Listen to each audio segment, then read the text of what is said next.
Fear address চ্যানেলে আজকের বিশেষ নিবেদন লেখক অর্ণব দাসের কলমে বহুরূপী গল্পটি। আজকের গল্পে রয়েছে অজানা এক রহস্যের উন্মোচন। তবে কি সেই রহস্য আর কে করবে সেই উন্মোচন, এটি জানতে হলে শুনতে হবে আমাদের আজকের বিশেষ পরিবেশনাটি। তার আগে লেখকের সম্বন্ধে কিছু জানিয়ে রাখতে চাই।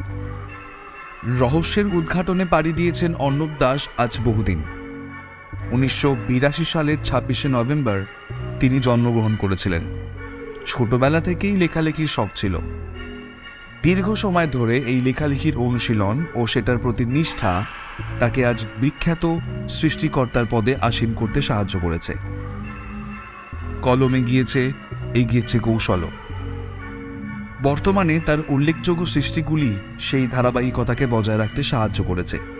এমএসসি ও এমটেক ডিগ্রি অর্জনের পরে বর্তমানে একটি বেসরকারি কলেজের অ্যাসিস্ট্যান্ট প্রফেসর হিসেবে তিনি কর্মরত। তবে এত ব্যস্ততার ভিড়েও তার কলম কিন্তু থামেনি। আমি বৃশ্চিক। শুরু করতে চলেছি আমাদের আজকের কাহিনী লেখক শ্রী অর্ণব দাসের কলমে ফিয়ার অ্যাড্রেস চ্যানেলের আজকের বিশেষ নিবেদন সত্যান্বেষীর বহুরূপী। শুনতে থাকুন।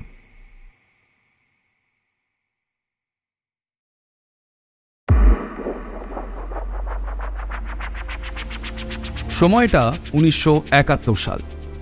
রাজনৈতিক প্রেক্ষাপটের দৌলতে সমগ্র বাংলা এক অনিশ্চিত ভবিষ্যতের দিকে এগিয়ে চলেছে। একদিকে কলকাতা জুড়ে চলছে চেয়ারম্যান দিচ্ছে ডাক, পুঁজিপাত নিপাত যাক। ঠিক অন্যদিকে চলছে এই সব বিপ্লবী আন্দোলনকারীদের ধরপাকড়। প্রায় প্রত্যেক দিনই সন্ধ্যার পরে হয়তো বোমাবাজি আর না হয় গোলাগুলির শব্দ লেগেই আছে। এই সব কারণেই আমাদের খুব চেনা সংস্কৃতির পীঠস্থান এই কলকাতাকে একেবারে অচেনা বলে মনে হয়। ঠিক এই রকম সময় সবেমাত্র শিশুপাল বধ কেসটাকে সমাধান করেছে ব্যোমকেশ। হাতে সেরকম কোনো কেসও নেই, তাই পৌষের দুপুরে ব্যোমকেশ ইজি চেয়ারে বসে মহাভারতের উত্তরখণ্ড পড়তে ব্যস্ত। আমি একটা নতুন পাণ্ডুলিপি নিয়ে নাড়াচাড়া করছি। একজন লেখক অলৌকিক বিষয়ের ওপরে গল্প লিখেছেন। বেশ ভালোই লাগছিল গল্পগুলো পড়তে। এমন সময় দরজায় কড়া নাড়ার শব্দ শোনা গেল। পুটিরাম তো বেরিয়েছে। অগত্যা আমাকেই দরজা খুলতে যেতে হলো। ছিটকিনি খুলতেই নজরে এলো সামনে দাঁড়িয়ে থাকা এক মহিলাকে। বয়স নেহাত কম নয় মহিলার, অন্তত 35 তো হবেই। তবু সাজগোজের কি বহর! চোখে একটা গাঢ় করে কাজল দেওয়া, ঠোঁটে চড়া লিপস্টিক, গালে আর থুতনিতে কেমন একটা লালচে রঙের আভা রয়েছে। কাঁধ অবধি চুলের মধ্যে এরই মধ্যে এসে পড়েছে সোনালি টান। পরনের শাড়িটা বেশ দামি। মুখটা এমনিতেই বিশেষত্বহীন, কিন্তু তার চোখ দুটি শিকারি বাজের মতন শান্ত, অথচ ক্ষুরোধার। কাঁধে একটা ভ্যানিটি ব্যাগ। হাত জোর করে নমস্কার করে বলে উঠলেন, ব্যোমকেশবাবু? আমি ব্যোমকেশ নই, তবে ও বাড়িতেই আছে, আসুন। আপনি তাহলে অজিত বাবু? আপনার লেখা প্রায় সবকটাই পড়া হয়ে গেছে। গল্পগুলোর ব্যাখ্যা আপনি এত সুন্দর করে দেন যে মনে হয় আমি যেন নিজেই সেই স্পটে পৌঁছে গেছি। আমি দরজা ছেড়ে দিতেই ভদ্রমহিলা চটিজোড়া বাইরে খুলে ঘরের মধ্যে প্রবেশ করলেন। ততক্ষণে ব্যোমকেশ উত্তরখণ্ড ছেড়ে উঠে দাঁড়িয়েছে। ভদ্রমহিলা ওকে দেখে নমস্কার জানাতেই ব্যোমকেশ তাকেও নমস্কার জানিয়ে ইশারায় সামনের চেয়ারটিতে বসতে বলল। নমস্কার, আমি ব্যোমকেশ বক্সি। অজিতের সাথে তো আপনার দেখা হয়েছে। নমস্কার ব্যোমকেশবাবু। আপনার মতো একজন গুণী মানুষের সাথে আলাপ হয়ে ধন্য হয়ে গেলাম। দেখছেন, নিজের নামটা বলতেই ভুলে গেছি। আমার নাম অনুরাধা পাল। একটা সৌদাগরি অফিসে চাকরি করি। একটা বিশেষ দরকারে আপনার কাছে সাহায্য প্রার্থী। গোয়েন্দা, উকিল, পুলিশ, ডাক্তার বিপদে না পড়লে মানুষ এদের কাছে আসে না। বলুন কিভাবে আপনার সাহায্য করতে পারি। আসলে ব্যোমকেশবাবু, কীভাবে বলবো সেটা বুঝে উঠতে পারছি না। আমার মনে হয় পুরো ব্যাপারটা গোড়া থেকে বললে তবেই আপনার বুঝতে সুবিধা হবে। গত 3 দিন ধরে আমি আমার ছেলেকে খুঁজে পাচ্ছি না। আসলে আসলে কি জানেন ব্যোমকেশবাবু, ওর যখন 3 বছর বয়স, তখন একটা রাস্তার দুর্ঘটনায় ওর বাবা মারা গেছে। তখন থেকেই শুরু হয় আমার সংঘর্ষের দিন। স্বামী মারা যাওয়ার পর থেকেই ভাসুর নানান অছিলায় অশ্লীল ইঙ্গিত দিতে শুরু করলো। শাশুড়িকে বলেও কোনো সুরাহা হয়নি, ফলে শ্বশুরবাড়ি থেকে বেরিয়ে আসতে খানিকটা বাধ্যই হই। বাপের বাড়ির অবস্থাটা সেরম কিছু একটা নয়। এরই মাঝে স্বামীর চাকরিটা আমি পেয়ে যাই। এর ফলে 2 কামরার বাড়ি ভাড়া করে আলাদা হয়ে যেতে অসুবিধা হয়নি। ছোট থেকেই আমার ছেলেটা একটু বেশি মুখচোরা। অন্য বাচ্চাদের মতো বায়না করার স্বভাব ওর কোনোদিনই ছিল না। আমি নিজেই ওর জন্য খেলনা নিয়ে আসতাম। প্রতিবারই সেটা দেখে এক আশ্চর্য রকমের খুশির বহর দেখেছি। একদিন নিজে এসে আমার কাছে আবদার করলো যে ও ডাক্তারি পড়তে চায়। তখন তো আমি হাতে প্রায় চাঁদ পেয়ে যাওয়ার উপক্রম হয়েছি। এমন একটা পরিস্থিতিতে যেখানে যুবক যুবতীরা নকশাল আন্দোলনের জোয়ারে ভেসে গিয়ে নিজেদের ভবিষ্যৎ অনিশ্চয়তার শিকার হয়ে পড়েছে, সেখানে ও দেশের সেবা করার পণ নিয়েছে। এটা ভাবতেই বুকটা আমার গর্বে ভরে উঠল। শুধু তাই নয়, সব বাইকে চমকে দিয়ে ব্যোমকেশবাবু, ওদের ক্লাসের মধ্যে ও প্রথম হয়েছিল। এমন আনন্দের সময় ভেবেই নিয়েছিলাম যে সামনের ঘরটা ছেড়ে দেব, কারণ নতুন চেম্বার করার জন্য যা খরচা পড়বে তা এই মুহূর্তে দেওয়া আমার পক্ষে সম্ভব নয়। সেই সময় ও নিজেই বলে উঠল যে কিছুদিন ভালো করে কাজ শিখবার জন্য এক হাসপাতালে ইন্টার্নের কাজ করবে। সেই মতন কাজ করাও শুরু করলো। দিব্যি চলছিল সব। আচমকা ছন্দপতন হয়ে গেল। 2 দিন আগে আমার কাছে এসে আবদার করলো যে গান্ধর্ব থিয়েটারের কিচকপথের পালা অভিনীত হচ্ছে, সেটাও দেখতে যেতে চায়। আমিও ভেবে দেখলাম ছেলে মানুষ, এখন সিনেমা থিয়েটার দেখবে না তো কবে দেখবে? সেই মতো 3টে শো দেখবে বলে বেরিয়ে যায়। কিন্তু সেদিন রাতে বাড়ি ফিরল না। প্রথমে ভেবেছিলাম হাসপাতালেই চলে গেছে হয়তো, কিন্তু সেখানেও খোঁজ নিয়ে জানতে পারলাম ও নাকি সেখানে গত 2 দিন ধরে যাচ্ছেই না। আমি পাগলের মতো চারিদিক খোঁজ করতে লাগলাম, কিন্তু কোনো সন্ধান পেলাম না। পুলিশে খবর দেননি? দিয়েছি তো। আমি পুলিশের কাছে সব কিছুই জানাই। সকাল বিকেল ওখানে আমি হত্যে মেরে পড়ে থাকতাম, কিন্তু কিন্তু ওনারা তো ব্যাপারটা গুরুত্বই দিচ্ছে না। আপনার ছেলের নাম কি? ওর নাম অনির্বাণ পাল। কোনো ছবি এনেছেন কি? ব্যোমকেশ ছবি চাইতেই অনুরাধা দেবী তার ভ্যানিটি ব্যাগের চেন খুলে একটা পোস্টকার্ড সাইজের ছবি বার করে আনলেন। তারপর সেটাকে ব্যোমকেশের দিকে এগিয়ে দিলেন। এই নিন। ব্যোমকেশ ছবিটাকে ভালো করে দেখে নিল, দেখে আমার দিকে এগিয়ে দিল। বেশ ছিমছাম চেহারা, মুখশ্রীর মধ্যে একটা তেজদীপ্ত ব্যাপার লক্ষ্য করলাম। বিশেষ করে ছেলেটার চোখ দুটো খুবই মর্মস্পর্শী। এবারে ব্যোমকেশ আবার বলতে শুরু করলো, আপনার ছেলের কি কখনো থিয়েটারে অভিনয়ের শখ হয়েছিল? কথাটা শুনেই অনুরাধা দেবীর চোখ একবারের জন্য জ্বলে উঠেই নিভে গেল। তারপর আবার সেই নিষ্প্রিয় হয়ে উঠল। দেখে মনে হলো যেন অনুরাধা দেবী সবসময় তার আসল রূপটি খুবই সযত্নে একটা খোলসের মধ্যে ঢুকিয়ে রাখেন। তারপরে আবার স্বাভাবিক স্বরে উনি বলতে শুরু করলেন, কি যে বলেন ব্যোমকেশবাবু, আমার ছেলে করবে থিয়েটার? তাহলেই হয়েছে। অমন মুখচোরা স্বভাবের ছেলেকে কোনো থিয়েটারের দল পাঠ দেবেই না, এ আমি হলফ করে বলতে পারি। বেশ, আপনি ছবিটি রেখে যান, আর আপনার বাড়ির ঠিকানা আর ফোন নাম্বারটি লিখে দিয়ে যান। আমি আপনার সাথে যোগাযোগ করে নেব। অবশ্যই অবশ্যই। এই নিন আমার ঠিকানা, এতে ফোন নাম্বারটাও লিখে দিয়েছি। ব্যোমকেশবাবু, এই খামটার মধ্যে অ্যাডভান্স কিছু টাকা দিয়ে গেলাম। আমি জানি আপনি ব্যস্ত মানুষ, তবু যে সময় করে আমার সব কথা শুনলেন। আচ্ছা, আজকে আমি আসি তাহলে। এই বলে গুটি গুটি পায়ে বেরিয়ে গেলেন অনুরাধা দেবী। উনি বেরোতেই সত্যবতী ঘরের মধ্যে প্রবেশ করল।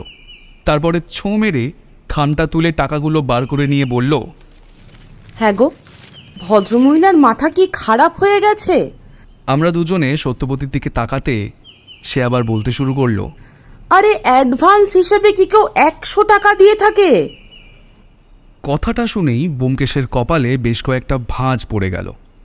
বেশ বুঝতে পারলাম আমার বন্ধুটি এই অনির্বাণ পালের অন্তর্ধানের রহস্যের মধ্যে যে অন্তর্নিহিত সত্যটি আছে সেটিকে উদ্ঘাটিত করার চেষ্টা শুরু করে দিয়েছে।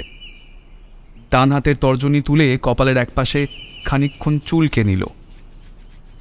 তারপরে সিগারেট ধরিয়ে ইজি চেয়ার থেকে উঠে পড়ল। সোজা চলে গেল ঘরের কোনায় থাকা টেলিফোনটার দিকে। তারপর রিসিভারটা কানে তুলে ডায়াল করতে শুরু করলো। শুনতে পেলাম ব্যোমকেশের ছেঁড়া ছেঁড়া কথাগুলো। হ্যাঁ, হ্যালো মাধববাবু, ব্যোমকেশ বলছি। একটা ছেলে নিরুদ্দেশ হয়ে গেছে, অনির্বাণ পাল। ডাক্তারি শেষ করে ইন্টার করছিল।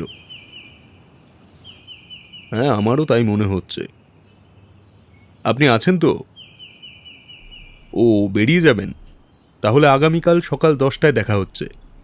ব্যোমকেশ মাধববাবুর ফোনটা রাখতেই আমি বলে উঠলাম, ব্যোমকেশ, মাধববাবু কি বেজায় ব্যস্ত আছেন? হ্যাঁ অজিত, আসলে কিছুদিন ধরে কলকাতায় একজন খুনি ঘুরে বেড়াচ্ছে। আর খুনগুলো করা হচ্ছে তাদেরকেই যারা নকশাল থেকে বেরিয়ে আসতে চাইছে। বলতে পারো সরকারের কাছে বা রাজনৈতিক শেল্টার চাওয়া লোকজনকে রীতিমতো টার্গেট করে মারা হচ্ছে। আর যে খুন করছে সে একটি অসাধারণ চরিত্র। খুনিদের আবার সাধারণ অসাধারণের কি আছে? যারা মানুষকে খুন করে তারা সত্যিই খুব খারাপ লোক। সত্য, তুমি অন্য খুনিদের সাথে এই খুনিটাকে গুলিয়ে ফেলতে পারো না। কারণ এই খুনি প্রতি খুনের পরেই মৃত ব্যক্তির কপালে রীতিমতো খোদাই করে লিখে দিচ্ছে বিশ্বাসঘাতক। বাবা, এ তো একেবারে মধ্যযুগীয় বর্বরতার মতন ব্যাপার। কি সাংঘাতিক ব্যাপার বলো তো! এমন ভাবে কি কেউ মানুষ খুন করতে পারে? তা তো স্বপ্নেও ভাবতে পারিনি। সে আর বলতে, তবে রহস্য এখনো বাকি আছে। এরপরেও রহস্য? বাবা, তুমি তো শরদিন্দু বাবুর উপন্যাসের মতো কথা বলছো। সত্য, প্রতিটা মৃতের শরীরেই ছুরিকাঘাতের চিহ্ন পাওয়া গেছে। ফরেন্সিকের রিপোর্ট অনুযায়ী তা কোনো ডাক্তারের কাজ বলেই ধারণা করা হচ্ছে। শেষমেশ ডাক্তাররাও নকশাল হয়ে যাচ্ছে। তবে ওই ছেলেটিই যে এই খুনি সেই বিষয়ে এমন কোনো প্রমাণ পাওয়া যায়নি। সুতরাং কোনো কিছু বলা এই ব্যাপারে সম্ভব নয়। আচ্ছা, এখন কি চায়ের সাথে টা পাওয়া যাবে সত্য? হ্যাঁ, ব্যবস্থা করছি। দেখি পুটিরাম এসে গেছে কিনা। এই বলে সত্যবতী বেরিয়ে যেতেই ব্যোমকেশ আবার উত্তরখণ্ড নিয়ে পড়তে শুরু করে দিল। আধ ঘন্টা যেতে না যেতেই একটা দুঃসংবাদ এলো। থানা টেলিফোন করে জানালো যে একটি যুবকের অস্বাভাবিক মৃত্যু হয়েছে। বাড়ির সামনে পার্কে বসে থাকা অবস্থায় কেউ ছুরি মেরেছে। যুবকের নাম অনির্বাণ পাল। সম্প্রতি ডাক্তারি শেষ করে একটি হাসপাতালে ইন্টার্নের কাজ করছিল সে। ব্যোমকেশ স্তম্ভিত হয়ে গেল। এমন ধাক্কা সে আগে কখনো খায়নি।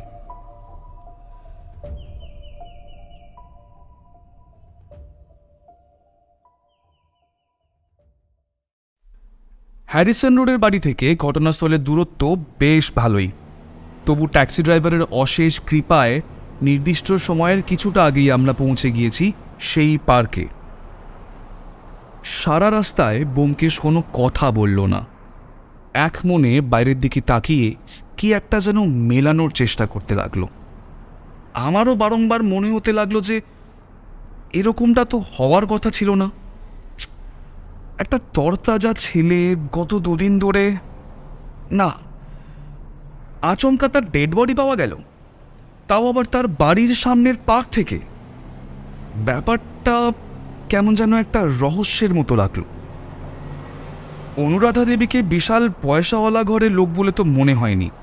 সরকারি আপিসে কাজ করে বলে আহামরি কিছু মাইনে না পেলেও মাসের শেষে কারোর কাছ থেকে হাত পাততে হয় না, এইটাই যা ভরসা। সেখানে দাঁড়িয়ে তার একমাত্র অবলম্বনকে শেষ করে দিলে ভদ্রমহিলার জীবনে বেঁচে থাকার আসল কারণটাই তো শেষ হয়ে যাবে। এখানে অনির্বাণকে খুন করার অর্থ হলো তার মাকেও তিলে তিলে মেরে ফেলা। এখনো অবধি অনুরাধা দেবীকে দেখা যায়নি, তার মানে উনি এখনো অনির্বাণের ব্যাপারে কিছুই জানেন না। কিন্তু বিড়ালের গলায় ঘণ্টাটা বাঁধবে কে?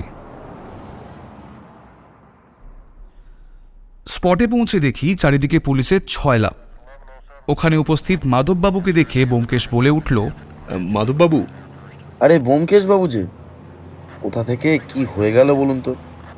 একটু আগেই আপনি ওর ব্যাপারে জিজ্ঞাসা করলেন, আর এখন দেখুন ওর মৃতদেহের সামনে দাঁড়িয়ে আছেন। মাধববাবু, আপনি কি করে নিশ্চিত হলেন যে মৃতদেহটা অনির্বাণ পালেরই, অন্য কারণ না? ব্যোমকেশের প্রশ্ন শুনে মাধববাবু একখানা সচিত্র পরিচয়পত্র বার করলেন তার ব্যাগের মধ্যে থেকে। ব্যোমকেশের দিকে সেটা বাড়িয়ে দিয়ে বললেন, এইটা দেখে একজন পথচারী অনেকক্ষণ ধরেই এই যুবকটাকে এখানে বসে থাকতে দেখে। একেই পরিবেশ তো ভালো নয়, তার মধ্যে এরকমভাবে একজন বসে আছে, ব্যাপারটা বেশ সন্দেহজনক মনে হয় ওনার। তাই উনি পুলিশে খবর দেন। আমরা যখন এখানে আসি ততক্ষণে লোকটার শরীরের পেশিগুলো নরম ছিল। আসলে বেঞ্চে হেলান দিয়ে ছিল বলে পিঠে ঢোকানো ছুরিটা উনি দেখতে পাননি। ছুরিটার হাতলে কার হাতের ছাপ পাওয়া গেল একটু জানাবেন কিন্তু।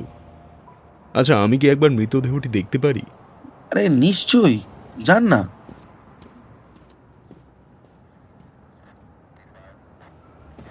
আমার দেখা শেষ হয়ে গেছে।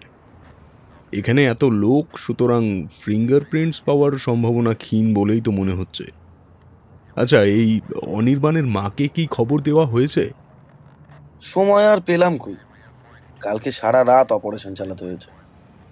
তারপরে খোঁজ পেয়েছি সেই ডাক্তার খুনের এক সঙ্গীর। মাধববাবুর কথা শেষ হওয়ার কিছু আগেই দূর থেকে দেখতে পেলাম অনুরাধা দেবী প্রায় পাগলের মতো ছুটে আসছেন। পরনে সকালের সেই শাড়িটাই। উনি প্রচণ্ড মাত্রায় কান্নাকাটি করায় তার চোখগুলো একেবারে বসে গিয়েছে। মাথার চুলটা খোঁপা থেকে খুলে এসে অবিন্যস্তভাবে তার ঘাড়ের ওপর পড়েছিল। শাড়িটা যে কাঁধ থেকে সরে গিয়ে মাটিতে লুটোচ্ছে সেদিকে তার খেয়ালও নেই। অবশ্য খেয়াল থাকবেই বা কীভাবে, যেখানে তার একমাত্র অবলম্বনকে যদি কেউ খুন করে তাহলে তার জীবন থেকে শেষ আলোটাও তো নিভে যাবে। উনি এক দৌড়ে অনির্বাণের মৃতদেহের কাছে আসতে না আসতেই পুলিশের লোকেরা তাকে থামিয়ে দিল। শেষমেশ ওখানেই মাটিতে বসে বুক ফাটা কান্নায় ভেঙে পড়লেন অনুরাধা দেবী। আত্মবিলাপের সুরে বলতে শুরু করলেন, হে আমার কি হয়ে গেল, হে ভগবান, আমার একমাত্র ছেলেকে কে মেরে ফেললো গো? আমি আর বেঁচে থাকতে চাই না। ততক্ষণে মৃতদেহের আশেপাশে লোকসংখ্যা ধীরে ধীরে বাড়তে শুরু করেছে। এহেন পরিস্থিতিতে মাধববাবু ইশারায় আমাদেরকে ওনার বাড়িতে পৌঁছে দেওয়ার অনুরোধ করলেন। সেই মতো স্থানীয় এক মহিলার সাহায্যে মিনিট 10 মধ্যে আমরা পৌঁছে গেলাম ওনার বাসভবনে। বাড়িটা একেবারে ফুটপাতের উপরে নয়। প্রথমে একটি ছোট লোহার ফটক, আর ফটক পেরিয়ে ছোট্ট গলির মতো সরু ইট বাঁধানো রাস্তা আছে। সেটা প্রায় 20-25 ফুট, হ্যাঁ তা হবে। সেই রাস্তা গিয়ে বাড়ির সদরে উঠেছে। অনুরাধা দেবীর ফ্ল্যাট বাড়িটা অবশ্য সামনে থেকে দেখলে খুব একটা বড় বলে মনে হয় না। সদর দরজার দুই পাশে 2 পেল্লাই সাইজের জানলা, আর তারই ওপর দোতলায় 2টি গোলাকৃতি ব্যালকনি। বাড়িতে প্রবেশ করেই বেশ বড়সড় একটা সাজানো হলঘর রয়েছে দেখতে পেলাম। ঘরের ঠিক মাঝামাঝিতে একটু নিচু গোছের একটা গোল টেবিল, আর সেটাকে ঘিরে কয়েকটা চেয়ার আর সোফা রাখা আছে। আমি ঢুকতেই দেখতে পেলাম এক বছর 60-এর ভৃত্য স্থানীয় লোক এসে উপস্থিত হলেন।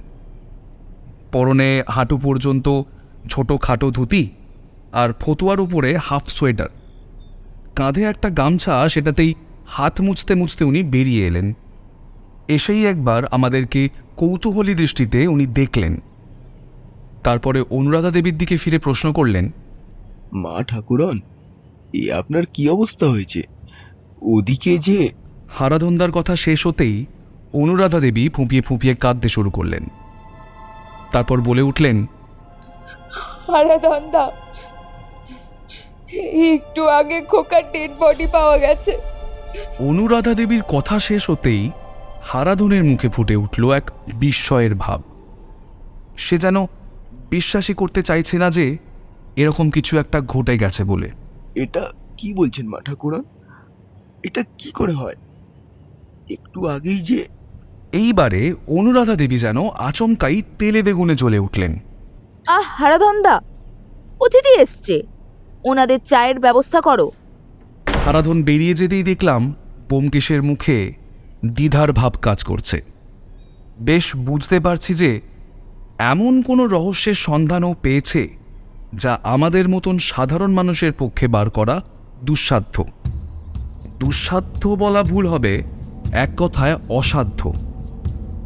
আচমকা ও বলে বসল, অনুরাধা দেবী, যদি কিছু না মনে করেন তাহলে একটা অনুরোধ করতাম। বুড়ো কুঁচকে অনুরাধা দেবী ব্যোমকেশের মনের মধ্যে চলতে থাকা সমস্ত রহস্য পড়ার জন্য উদ্গ্রীব হয়ে রয়েছে। কিন্তু উনি এখনও জানেন না যে ব্যোমকেশের মুখের মধ্যে কোনোদিনও ভাবনার লেশমাত্র ফুটে ওঠে না। তার ফলে বিপরীতে বসে থাকা মানুষটি জানতেই পারেন না যে কখন ব্যোমকেশ তার তীক্ষ্ণ ক্ষুরোদার বুদ্ধি প্রয়োগ করে তাকে কুপকাত করে দিয়েছে। খানিকটা সেরকম কিছুই দেখতে পেলাম এখানে। অনুরাধা দেবীর ব্যোমকেশের মনকে পড়ার চেষ্টা ব্যর্থ হতে খানিকটা হতাশ হয়ে প্রশ্ন করলেন, আপনি কি বলছেন?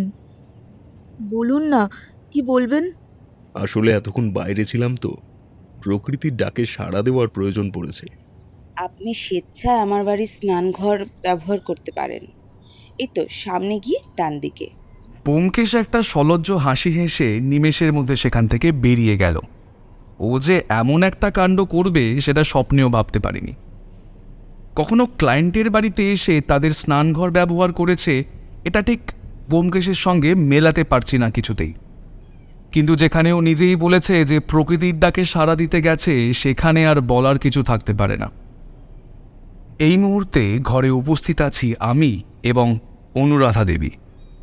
হঠাৎ অনুরাধা দেবী আমাকে প্রশ্ন করলেন, দোকান থেকে মিষ্টি বানানোর ব্যবস্থা করব কি? ওনার কথা শুনে হাসবো না কাঁদবো কিছুই বুঝে উঠতে পারছি না। মানে এটা কীরকম রসিকতা সেটাই এখনো বুঝে উঠতে পারছি না।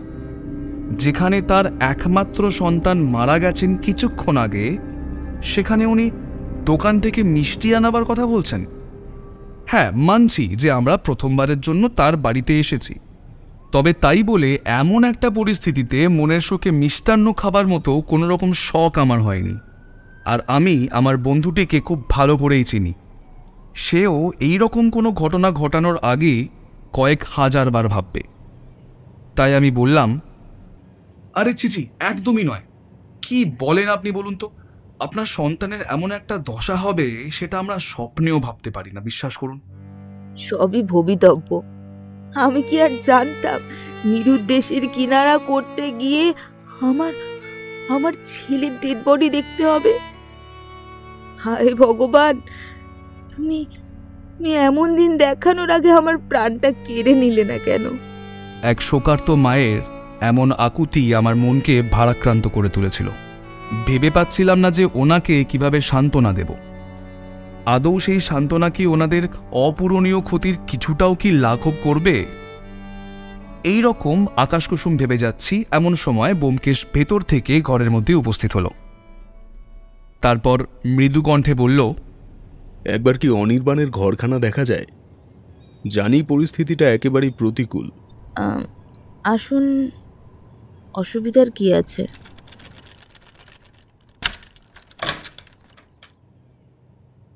অনির্বাণ পর্বত আরোহীও ছিল মনে হচ্ছে। হ্যাঁ, মুখচোরা স্বভাবের একমাত্র বন্ধু ছিল তো ওই পাহাড়। এই ছবি আজ থেকে 6 বছর আগের। দেখুন, যেদিন পাহাড়ে ওঠার পরিকল্পনা করা হয় সেদিন বারংবার বাকি পর্বতারোহীরা বারণ করেছিল ওকে। সেদিন আবহাওয়ার অবস্থাটা খুব একটা ভালো ছিল না।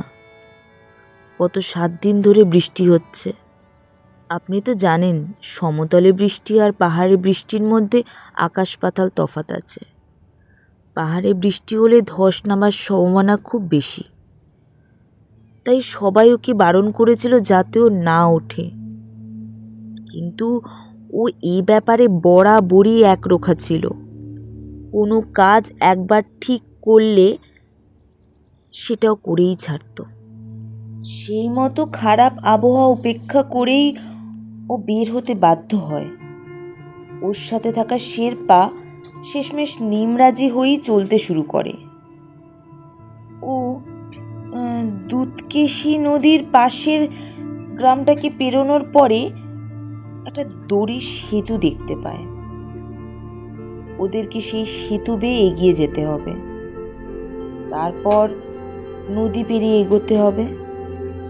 ওদের দলের মধ্যে সবথেকে সতর্ক ছিল ও নিজেই। বারংবার বাকিদের সতর্ক করে দিয়ে বলেছিল খুব সাবধানে এগোতে, নইলে যে কোনো সময় বাকিরা পা ফসকে পড়ে যেতে পারে। সেই সময় ওরা একবারে ঘন্টার পর ঘন্টা হেঁটেছিল, বাকিদের যাতে কোনো অসুবিধা না হয় তাই ও দলের ঠিক মাঝখানেই ছিল। সেই সময় ওরা একবারে ঘন্টার পর ঘন্টা হেঁটেছিল, চড়াই ভেঙে ক্রমশ এগিয়ে যাচ্ছিল গন্তব্যের দিকে। সেই সময় অনেকেই আর হাঁটতে পারছিল না। ও সামনের জনকে ওর জলের বোতল এগিয়ে দিয়ে বলেছিল বিশ্রাম নিতে। বাকিদের তখন শ্বাসের পর শ্বাস পড়ছিল। এমন বিপদসংকুল পরিস্থিতি যে হবে সেটা জানলে আমি ওকে কিছুতেই পাঠাতাম না। সবাই যখন আর এগোবে কিনা ভেবেই একসার হয়ে গেছিল, ও কিছুতেই হার মানতে রাজি ছিল না। তাই বাকিদের নানানভাবে বোঝাতে শুরু করলো। বাকিদের মুখেই শুনেছি ও তখন বলেছিল যে আরো কিছুটা পথ পেরোলেই ওরা পৌঁছে যাবে চোমংলুমাতে। বাকিরা ওর কথা শুনে তো পুরো হতবাক হয়ে পড়েছিল। পাহাড়ে ওঠা নিয়ে ও শুধু পরিশ্রম করেছিল তাই নয়, সেখানকার ইতিহাস ভূগোল এগুলোও জেনেছিল। আসলে তিব্বতীরা এভারেস্টকে চোমংলুমা বলে থাকে। তারপরে হঠাৎ ওর মধ্যে যে কি হলো কে জানে, সামনের দড়ির সেতুটা পেরোতে গিয়েই পা পিছলে পড়ে গেল নিচে। বাকিরা চেঁচামেচি শুরু করে দিল। তারা যে কি করবে কিছু বুঝে উঠতে পারছিল না। শেরপা সেই সময় অনুসন্ধানকারীদের সাথে কিভাবে জানি যোগাযোগ করে। আবহাওয়া খারাপ হওয়ার জন্য কিছুতেই ওর শরীরটাকে খুঁজে পাওয়া যাচ্ছিল না। শেষমেশ বেশ কয়েকটি উদ্ধারকারী দলের সহযোগিতায় ওর দেহটা উদ্ধার হয়। এতদিন ধরে খোলা আকাশের নিচে থাকার জন্য অত্যন্ত ঠান্ডায় ওর শরীরটা জমে গেছিল। শুধুমাত্র মুখ দেখে ঠিক করে শনাক্ত করা সম্ভব হয়নি। আমি তখন কলকাতা থেকে গেছিলাম। আমি ওকে চিনতে পেরেছিলাম ওর গলায় থাকা লকেটটা আর ওর বুকের উপর থাকা জরুল দেখে। তারপরে ওখানকার ডাক্তারদের ঐকান্তিক চেষ্টায় ও আবার সুস্থ হয়ে ওঠে। এরপরে আমি আর ওকে উপরে চড়তে দিইনি। অনুরাধা দেবী, আপনি সত্যি মায়ের কর্তব্য অসাধারণভাবে পালন করেছেন। অনির্বাণ একটি সত্যিকারের মানুষ হয়ে ওঠার পিছনে আপনার অবদান অনস্বীকার্য। এরপরে পাঞ্জাবির পকেট থেকে টাকার খামটা বার করে অনুরাধা দেবীর দিকে এগিয়ে দিয়ে ব্যোমকেশ বলল, আপনি দয়া করে এটা ফেরত নিন। আপনার ছেলেকে ফিরিয়ে আনবার কেসে সত্যি হেরে গেলাম।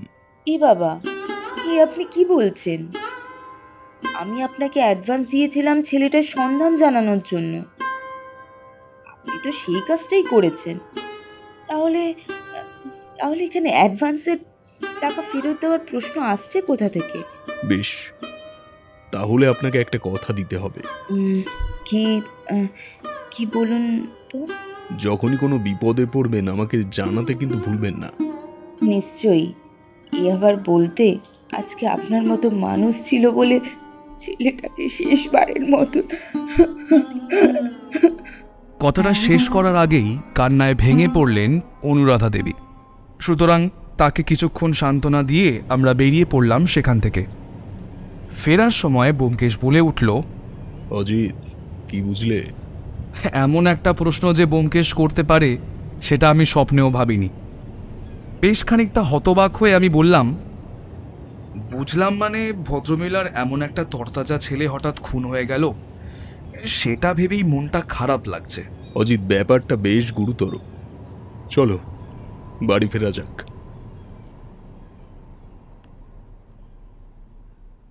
রাস্তায় একটা ফাঁকা ট্যাক্সিকে ব্যোমকেশ হাত দেখালো। সেটা থামতেই আমরা চেপে বসলাম। গোটা রাস্তায় ব্যোমকেশ আবার আগের মতোই চুপ করে বসে রইল। এইটুকু বুঝতে পারছি যে ব্যোমকেশের মুখে দ্বিধার ভাব কাজ করছে, কিন্তু সেটার কারণ যে কি সেটাই বুঝে উঠতে পারছি না। মানে আমি নিজের বন্ধু বলে বলছি না, ব্যোমকেশের মতো একজন প্রখর বুদ্ধিসম্পন্ন সত্যান্বেষী আর 5টা গোয়েন্দাদের থেকে অনেকটাই আলাদা। ওর সেরকম পেশিবহুল চেহারাও নেই, আর ওর মতো বিশেষত্বহীন চেহারার লোক হাজার একটা ঘুরে বেড়াচ্ছে গোটা দেশ জুড়ে। কিন্তু শিকারী বাজের মতন শান্ত, অথচ ক্ষুরোধার চোখ দুটোকে ভালো করে দেখলে বোঝা যায় যে মানুষটা মোটেও সাধারণ নয়। ট্যাক্সিতে করে যতক্ষণ বাড়ি ফিরছিলাম এর মাঝে ব্যোমকেশ একটাও কথা বলেনি। হয়তো প্রথমবারের জন্য কিছু না করেই পারিশ্রমিক গ্রহণ করেছে বলে কিছুটা দ্বিধাগ্রস্ততা কাজ করছে ওর মধ্যে। তাই বাড়ি ফিরেই আমি নিজের ঘরে চলে গেলাম, কারণ তখন ব্যোমকেশের সত্যের সঙ্গে সময় কাটানোটা একটু বেশিই প্রয়োজন ছিল।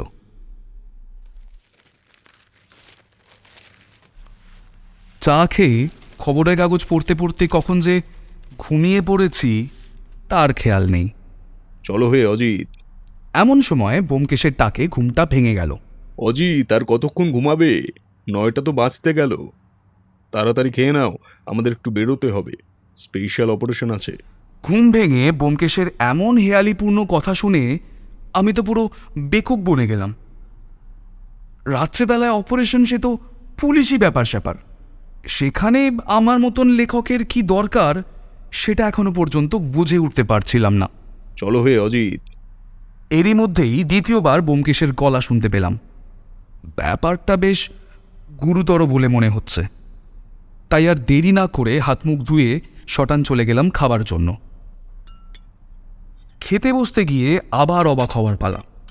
আমার মতন আদ্যপান্ত বাঙালিকে শেষ পর্যন্ত রুটি খেতে হচ্ছে, কিন্তু ব্যোমকেশ বলল যে অপারেশনের আগে রুটি খাওয়াই নাকি ভালো। যাই হোক, রুটি, সাদা আলুর তরকারি আর আর সুজির হালুয়া, এই দিয়েই রাতের খাবার সারলাম সবাই।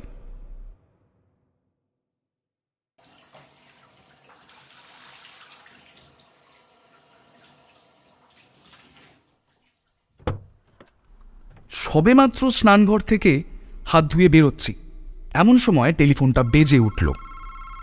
তড়িৎ গতিতে ব্যোমকেশ রিসিভারটা তুলে বলল, বলুন মাধববাবু, আপনারা এখনই বেরোচ্ছেন? তাহলে আমরাও তৈরি হয়ে নিচ্ছি। ব্যোমকেশ ফোনটা রেখেই বলল, অজিত, 5 মিনিটের মধ্যে তৈরি হয়ে নেবে কিন্তু, মাধববাবুরা এসে পড়ল বলে। মিনিট 10-এর মধ্যেই বাড়ির সামনে 2টো জিপ এসে উপস্থিত হলো। আমরা অবশ্য ততক্ষণে প্রস্তুত হয়েই ছিলাম। আমরা প্রথম গাড়িটায় চাপতেই গাড়ি দুটি ছেড়ে দিল।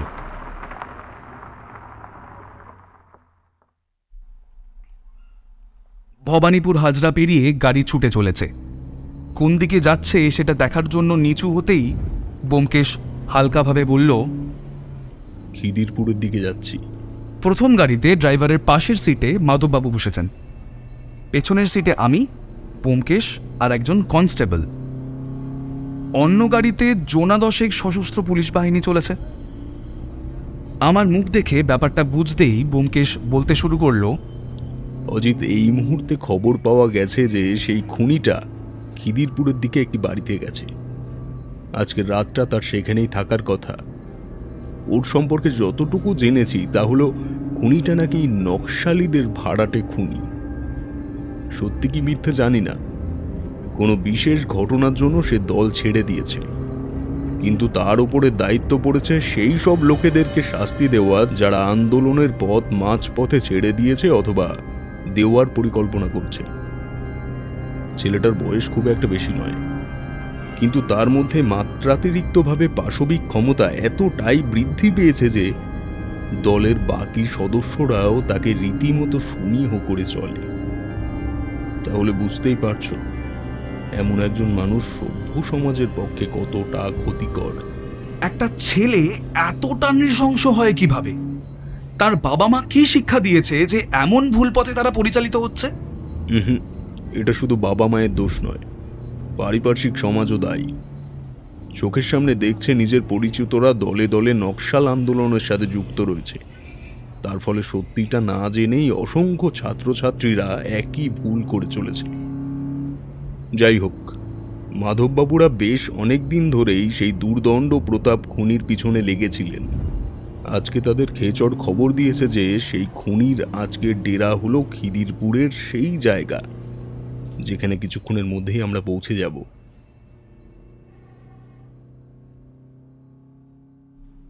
আমরা পৌঁছে গিয়ে শেল্টার নিলাম পানের গুমটির পিছন দিকে। মশার কামড়ে প্রাণ যায় যায় অবস্থা, কিন্তু কিছু করার উপায় নেই। ব্যোমকেশের কড়া নির্দেশ, এমন কিচ্ছু করা যাবে না যে সেই খুনি টের পেয়ে যায়, তাহলে পাখি আবার ফুরুত হয়ে যাবে। ঠিক 11টা নাগাদ কালো শাল গায়ে দিয়ে একজনকে এগোতে দেখলাম সামনের স্থানীয় শিক্ষকের বাড়ির দিকে। বেশ বুঝতে পারছিলাম যে এই লোকটিও সম্প্রতি নকশাল আন্দোলন ছেড়ে রাজনৈতিক শেল্টার চেয়েছে, তাই এই খুনির বিষ নজরে পড়ে গেছেন তিনি। ছেলেটা এসে পৌঁছেছে একটা বাড়ির সামনে। পৌঁছেই চারদিকটা ভালো করে দেখে নিল সে। তারপর পরিস্থিতি অনুকূল মনে হতেই আস্তে আস্তে জানলার পাল্লা দুটো খুলতে লাগলো। তারপর আবার চারিদিকটা ভালো করে তাকিয়ে নিল যে কেউ তাকে ফলো করছে কিনা। অতঃপর জানলার পর্দা সরিয়ে ভেতরের পরিবেশটাকে ভালো করে পর্যবেক্ষণ করতে লাগলো সে। তারপর শালের ভেতরে প্যান্টের ফাঁক থেকে গোঁজার রিভলভারটা বার করে আনলো সে। আমার তো দেখেই গা হাত পা ঠান্ডা হয়ে আসছে। এই মুহূর্তে কিছু করতে গেলেই ও টের পেয়ে যাবে আর সাথে সাথে গুলি চালিয়ে লোকটাকে মেরে ফেলবে। কিন্তু এখন যদি একে বাধা না দেওয়া হয় তাহলে তো কিছুতেই আটকানো সম্ভব হবে না। কি করা উচিত কিছুতেই বুঝে উঠতে পারছি না।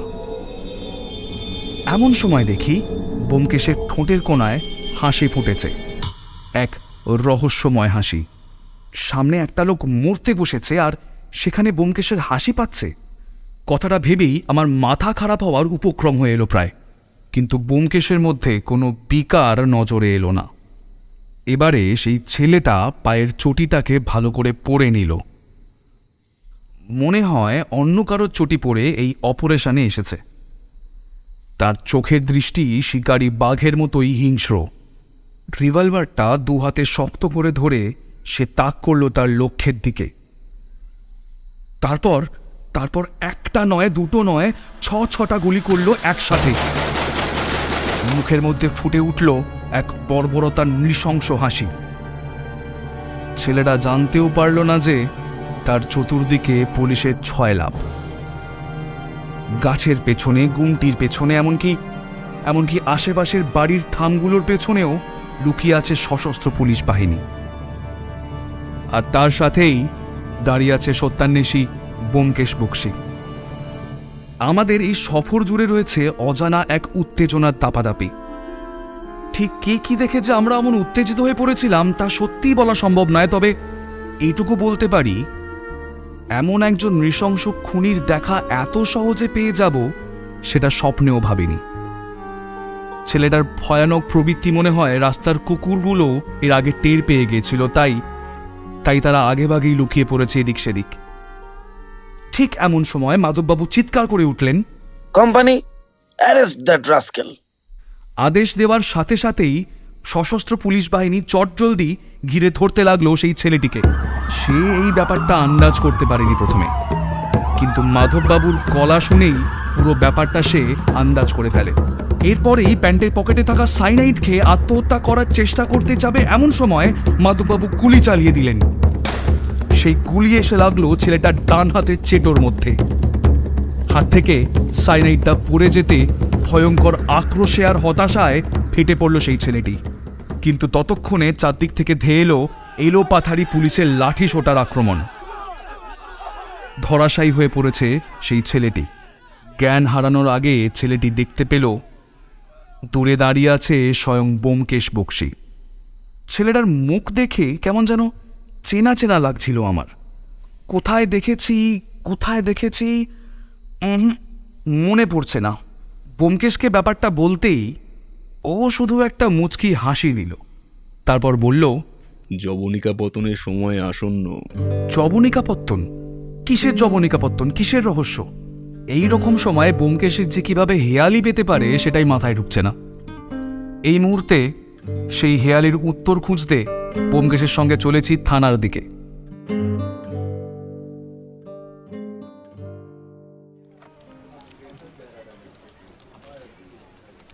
ইন্টারোগেশন রুমে ছেলেটিকে পিটিয়ে শেষ করে দেওয়া শুধু বাকি আছে। তবু ছেলেটি কিছুতেই নিজের নাম বলতে চাইছে না, এমনকি নিজের ব্যাপারে কিছুই বলতে সে রাজি নয়। এক কনস্টেবল সাঁড়াশি দিয়ে বাঁ হাতের তর্জনীর নোকটাকে উপড়ে দিল নিমেষের মধ্যে। মৃত্যুসম যন্ত্রণায় চিৎকার করলেও একবারের জন্য নিজের নাম, এমনকি কার হয়ে সে কাজ করছে সেটা পর্যন্ত বলেনি। মাধববাবু হতাশ হয়ে বসে পড়েছেন। ঠিক তখনই ব্যোমকেশ বলে বসল, যদি আমাকে একবার সুযোগ দেন তাহলে আমি একবার চেষ্টা করতে পারি। মাধববাবু মাথা নাড়িয়ে সায় দিতেই ব্যোমকেশ দ্রুত গতিতে টেলিফোনের দিকে এগিয়ে যায়। সুযোগ দেওয়ার জন্য ধন্যবাদ, কিন্তু আমি লাঠি সোটায় বিশ্বাসী নই, বরং সেই জায়গায় আঘাত করতে বিশ্বাসী যেখানে সব থেকে বেশি ক্ষত বিক্ষত হয়। আমি একবার ফোন করতে পারি কি? তারপরে দ্রুততার সাথে কাউকে একটা ফোন করে আধ ঘন্টার মধ্যে আসার কথা বলে। তারপর ব্যোমকেশ টেবিলের সামনে চেয়ারে বসে পরম নিশ্চিন্তে সিগারেট ধরায়। এরপর শুরু হয় অপেক্ষা। কে আসবে তার অপেক্ষা। বারবার ঘড়ির দিকে তাকাচ্ছিলাম আর এইটুকু বেশ বুঝতে পারছিলাম যে রহস্য সমাধানের মুখে। ঠিক সেই সময় থানার বাইরে গাড়ির আওয়াজ শোনা যায়। মিনিট খানেকের মধ্যে প্রায় দৌড়ে থানার মধ্যে প্রবেশ করলেন অনুরাধা দেবী। এটা কি করে সম্ভব? এবারে ব্যোমকেশ মুখ খুলল। দুঃখিত অনুরাধা দেবী, এত রাতে আপনাকে এখানে ডেকে আনবার জন্য। এত রাতে কোনো ভদ্র মহিলাকে থানায় ডেকে মানসিক নির্যাতনের জন্য জেল হাজতে পুরতে পারি আমি, সেটা মাথায় রাখবেন। আপনার মতো অসীম ক্ষমতা সম্পন্ন মানুষের কাছে আমি তো চুনোপুটি। আসলে কি বলুন তো, আপনি বলেছিলেন যে আপনার অনির্বাণ নাকি মৃত, কিন্তু সেই মৃত আবার জ্যান্ত হয়ে কি করে লোক মেরে অপারেশন করে বেড়াচ্ছে সেটা জানার জন্যই আপনাকে ডেকে পাঠানো হয়েছে। কথাটা শুনেই গোটা থানা জুড়ে পিনপত্তনের নিস্তব্ধতা ছেয়ে গেল, মানে যাকে বলে পিন ড্রপ সাইলেন্স। একটু আগের সেই তেজ নিমেষেই উবে গেল অনুরাধা দেবীর। এবারে ব্যোমকেশ বলতে শুরু করলো, আপনার প্ল্যানটা বেশ ভালোই ছিল। ছেলেকে বাঁচানোর জন্য মিথ্যে নিরুদ্দেশের মামলা সাজালেন। থানায় জানানোর পরেও সেটা উপযুক্ত করার জন্য দরকার ছিল এমন একজনের যার কথা সরসম্মুখে মনে হবে, সেই মতো আপনি হাজির হলেন আমার কাছে। তারপর নিজের কথার জালে সাজিয়ে নিলেন। আমিও আপনার জালে পা দিয়ে থানায় ফোন করে কেসটার ব্যাপারে জানতে চাইলাম। ব্যাপারটা আরো পোক্ত হলো। এরপরে শুরু করলেন আপনার প্ল্যানের দ্বিতীয় ভাগ, অর্থাৎ অনির্বাণের খুন। সেই মতো জোগাড় করে আনা হলো প্রায় একই রকম দেখতে একটি মানুষের। তাকে আধমরা করে মেরে পার্কে নিয়ে গিয়ে ছুরি দিয়ে খুন করা হলো। আমার প্রথম সন্দেহ হয়, যখন আপনি প্রথম এলেন তখন নিজের ছেলের ব্যাপারে কিছু না বলে অজিতের লেখালেখির ব্যাপারে গুণকীর্তন করলেন। আর দ্বিতীয় খটকা লাগলো ছেলেটির গায়ে তীব্র আতরের গন্ধ, আর ঘরের কাছে নকশা রয়েছে বীরজু বলে। সে আর যেই হোক অনির্বাণ ছিল না কোনো মতেই। তবু আপনি তাকে অনির্বাণ সাজিয়ে দিলেন। পৃথিবীর চোখে অনির্বাণ হয়ে গেল মৃত। এর ফলে উনি ভাবলেন ওর হাতে করা সবকটা খুনের মামলার শাস্তি ওকে পেতে হবে না। কিন্তু আপনার বাড়ির হারাধনদার সাথে যখন কথা বলি তখনই পুরো ব্যাপারটা জানা হয়ে যায়। সেই কারণে কমরেড অনির্বাণ পালকে ধরার জন্য পুলিশের সাথে আমিও জাল ফেলে দেই। তারপরে একেবারে শুরুত করে পাখি এসে ফাঁদে পড়ে যায়। এতগুলো খুন করেছে নির্বিচারে, তারপরেও আপনি সেই খুনিকে বাঁচানোর চেষ্টা করছেন। আপনি তো মা। একবার ভাবুন তো আপনার ছেলের জন্য কত মায়ের কোল খালি হলো। বলুন তো মাধববাবু, এই খুনির আসল নাম অনির্বাণ পাল। দুপুরে যে ডেড বডি দেখেছিলাম সেটা সম্পূর্ণ অন্য কারোর বডি ছিল। ব্যোমকেশবাবু, আপনি যে এত সহজে এরকম ভয়ঙ্কর কেসটার সমাধান করে দিলেন তার জন্য অসংখ্য ধন্যবাদ। আমি একাকি পারতাম? এই ধন্যবাদের ভাগিদার আমরা সবাই। চলো হে অজিত, অনেক রাত হয়ে গেছে। মাধববাবু, গাড়ির ব্যবস্থা করা যাবে কি?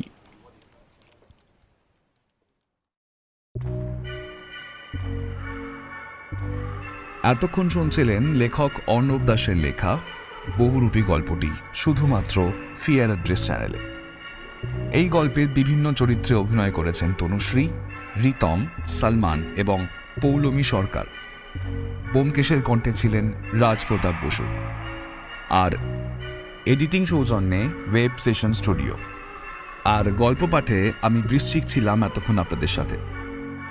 গল্পটি কেমন লাগলো অবশ্যই কমেন্ট করে জানাবেন। লাইক আর শেয়ার করতে ভুলবেন না। আর চ্যানেলে যদি নতুন হয়ে থাকে অবশ্যই চ্যানেলটিকে সাবস্ক্রাইব করবেন। ফিয়ার অ্যাড্রেস আবারও ফিরবে নতুন গল্প নিয়ে। ততদিন ভালো থাকবেন, সুস্থ থাকবেন, সঙ্গে থাকবেন। ধন্যবাদ।